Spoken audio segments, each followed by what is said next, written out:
नमस्कार। Live India हर पल के खास कार्यक्रम अनकही अनसुनी में आपका स्वागत है। अभिवादन स्वीकार कीजिए मृत्युंजय ठाकुर का। अनकही अनसुनी में आज कहानी एक ऐसे शख्स की जो जन्म से तो अश्वेत था, लेकिन उसकी मृत्यु एक गोरे चिट्टे आदमी के रूप में हुई। उसका जन्म एक संघर्ष करने वाले परिवार में हुआ था, लेकिन मौत के बाद उसे दफनाने पर 8 करोड़ रुपए खर्च हुए थे। वह 150 साल जीना चाहता था, लेकिन 50वें साल में ही वह दुनिया को अलविदा कह गया। तो आइए कहानी की शुरुआत करते हैं। साल 2009, तारीख 25 जून। घड़ी की सुइयां दिन के 12 बजा रही थीं। अमेरिका के शहर लॉस एंजलिस के एक आलीशान हवेली होबली हिल्स में दौड़ भाग मची थी। करीब दर्जन भर लोग इधर से उधर भागते नजर आ रहे थे। कोई एक दूसरे को आवाज़ लगा रहा था तो कोई लैंडलाइन फ़ोन पर कॉल लगाने की कोशिश कर रहा था, लेकिन सिक्योरिटी की वजह से सारे फ़ोन बंद थे। किसी की समझ में नहीं आ रहा था कि किया क्या जाए। अचानक एक शख्स तेज़ी से हाउस गार्ड के पास आता है, 911 नंबर पर कॉल लगाने का हुक्म देता है और उतनी ही जल्दीबाजी में अंदर की ओर भागता है। यह मेडिकल हेल्पलाइन का नंबर था। कॉल ठीक 12:22 पर किया गया। देखते ही देखते महज 3 मिनट में ही एक एम्बुलेंस डॉक्टर्स की फ़ौज के साथ उस हवेली में पहुंच गई और उस बीमार व्यक्ति के इलाज में जुट गई, जिसके लिए ये भागम भाग मची थी। लेकिन उनकी सांसें थम चुकी थीं। उन्हें CPR दिया गया, पर इससे कोई फ़ायदा नहीं मिला। उन्हें तुरंत Ronald Reagan UCLA Medical Center ले जाया गया। डॉक्टरों की पूरी फ़ौज लग गई। करीब 2 घंटे की कोशिश के बाद दोपहर 2:26 पर उन्हें मृत घोषित कर दिया गया। लॉस एंजलिस के साथ साथ दुनिया भर के लिए दोपहर तक का वह एक आम दिन था। दोपहर करीब 2:26 पर टीवी चैनल्स, वेबसाइट्स पर खबर आई कि किंग ऑफ पॉप यानी माइकल जैक्सन नहीं रहे। जी हाँ, आज हम बात कर रहे हैं मशहूर singer, pop dancer Michael Jackson की, जिन्हें आज भी किंग ऑफ पॉप कहकर पुकारा जाता है। उनकी मौत की खबर जंगल के आग की तरह फैल रही थी। खबर आते ही सन्नाटा छा गया। कई लोग सड़कों पर बेहोश होकर गिरने लगे थे। पूरे लॉस एंजलिस का खुशनुमा माहौल मातम के मंजर में तब्दील हो गया। 13 लोगों ने आत्महत्या कर ली। 50 से ज़्यादा लोग आत्महत्या कर लेना चाहते थे, जिन्हें सुसाइड प्रिवेंशन हॉटलाइन की काउंसलिंग करने वाली टीम ने समझा बुझाकर ऐसा करने से रोका। हॉटलाइन के CEO डॉन ओनिल ने तब एक इंटरव्यू में बताया था कि उनके पास अचानक सुसाइड कॉलर बढ़ गए थे। कहते हैं जिस समय माइकल जैक्सन की मौत हुई थी, तब उनके पर्सनल डॉक्टर कोनराड मूरे उनके साथ होबली हिल्स में ही थे। माइकल को नींद न आने पर कई ड्रग डोज दिए गए थे, जिससे वे जल्दी सो सके। कुछ समय बाद डॉक्टर ने माइकल को कमरे में बेसुध पड़े देखा तो तुरंत उन्हें CPR दिया। जब रिस्पॉन्स नहीं मिला तो डॉक्टर मूरे ने ही गार्ड से 911 पर कॉल करने को कहा था।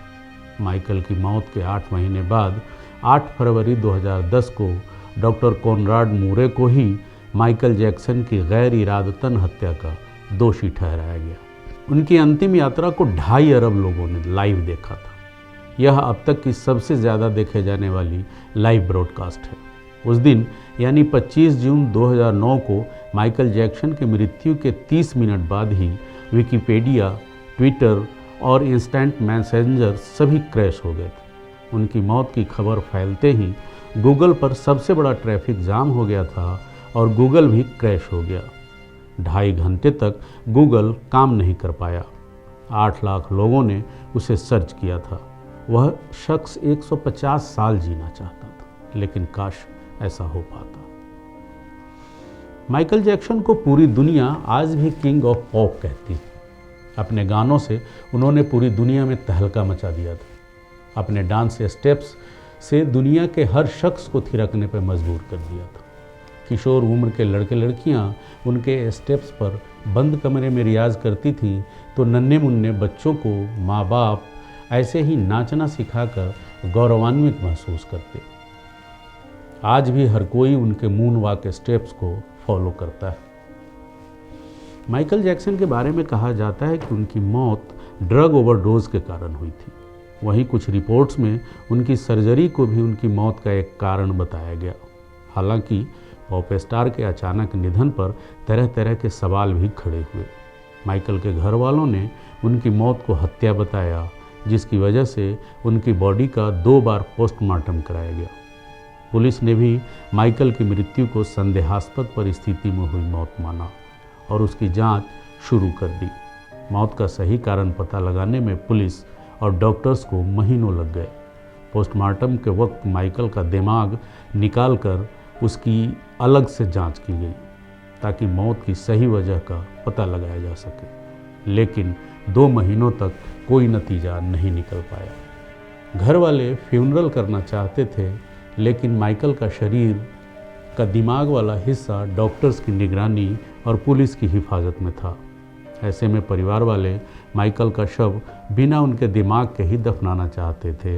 हालांकि लोगों के समझाने के बाद परिवार वाले भी इंतज़ार करने के लिए राजी हो गए। कहते हैं उनके फ्यूनरल में करीब 8 करोड़ रुपए खर्च हुए। माइकल के शव को सोने के ताबूत में रखकर कंक्रीट में दफन किया गया था। उन्हें मेकअप आर्टिस्ट ने ठीक उसी तरह तैयार किया जैसे वे परफॉर्मेंस के पहले तैयार हुआ करते थे। माइकल के घर वालों को डर था कि अगर उनके शव की लोकेशन डिस्क्लोज हो गई तो उनके चाहने वाले कब्र खोदकर उनका शव चुरा ले जाएंगे। इस कारण उनके शव को रहस्यमयी तरीके से दफनाने का फैसला किया गया था।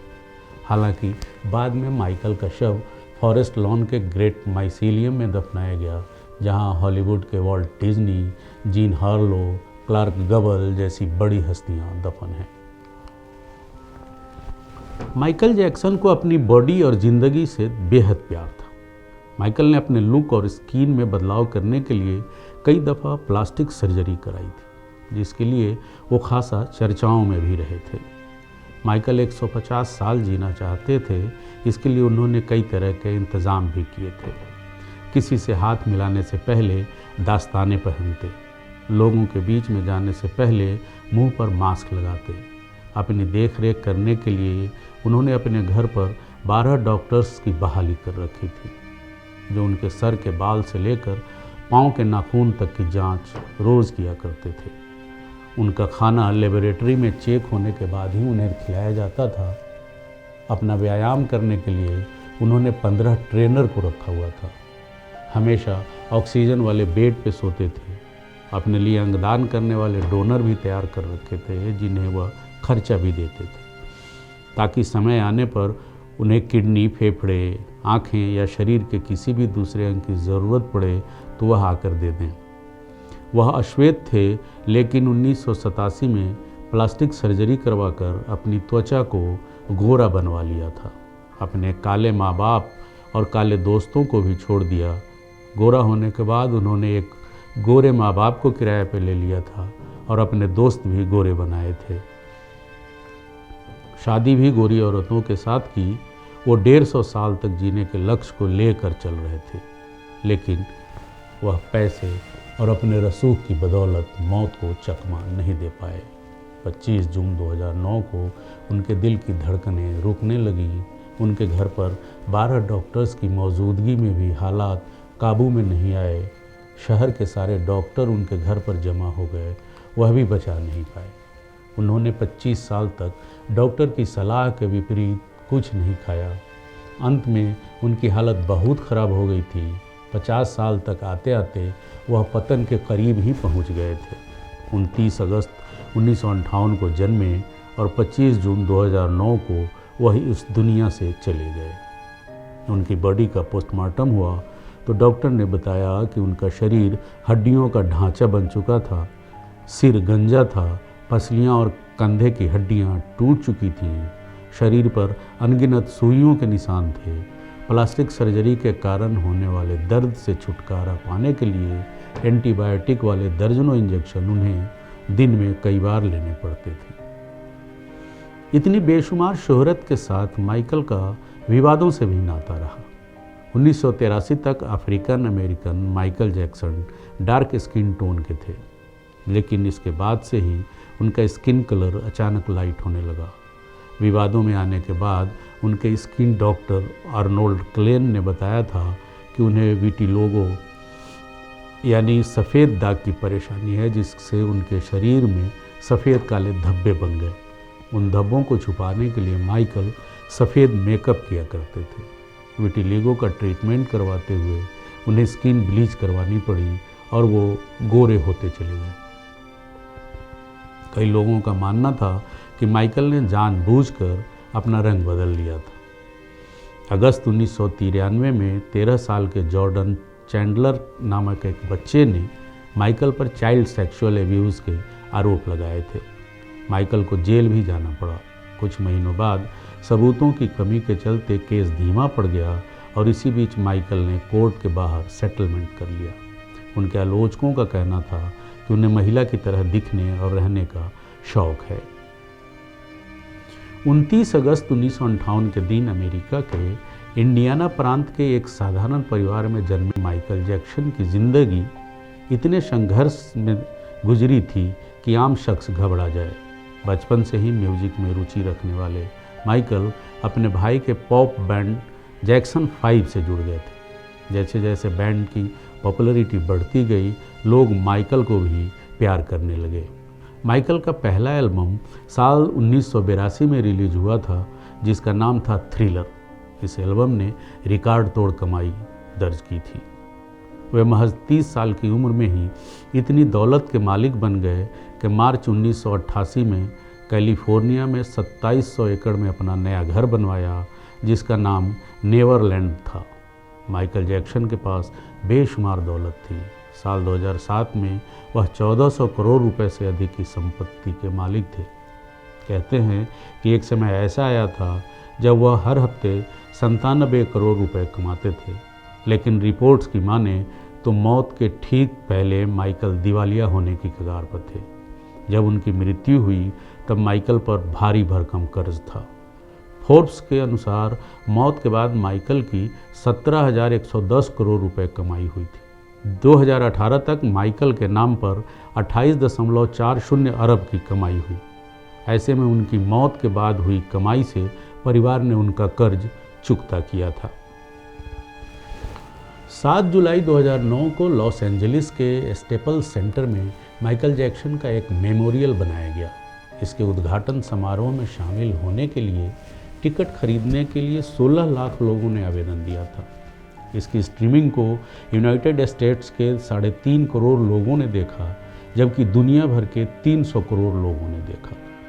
ये अब तक के इतिहास का सबसे बड़ा देखा गया इवेंट है। दुनिया भर में फैले तमाम टॉप सिंगर्स के बीच से निकलकर किंग ऑफ पॉप बने माइकल जैक्सन आज भले ही इस दुनिया में नहीं हैं, लेकिन उनके चाहने वाले अब भी दुनिया के हर कोने में मौजूद हैं, जिन्होंने उन्हें अमर रखा हुआ है। माइकल ने 45 डिग्री टिल्ट डांस मूव कर आलोचकों को भी चौंका दिया था। साइंटिस्ट के बीच भी इसे लेकर चर्चा छिड़ गई कि आखिर माइकल ऐसा कैसे कर सकते हैं। न्यूरोसर्जन की टीम ने शोध कर पता लगाया कि माइकल के इस डांस मूव का राज उनके जूतों में छिपा था। माइकल के जूते उन्हें बेहतरीन डांस मूव्स करने में काफ़ी सपोर्ट करते थे। वे सबसे ज़्यादा अवार्ड और टाइटल हासिल करने वाले शख्स भी थे। माइकल के नाम 23 गिनीज वर्ल्ड रिकॉर्ड दर्ज है। कभी दुनिया के सबसे महान संगीतकार का जिक्र होगा तो उनमें माइकल जैक्सन का नाम सबसे ऊपर ही रहेगा। अल्लामा इकबाल के एक शेर के साथ इस कहानी को यहीं विश्राम देता हूँ कि हजारों साल नरगिस अपनी बेनूरी पे रोती है, बड़ी मुश्किल से होता है चमन में दीदावर पैदा। हम फिर हाजिर होंगे ऐसी ही कुछ रोचक और अनसुनी कहानियों के साथ। तब तक देखते रहिए लाइव इंडिया हर पल। नमस्कार।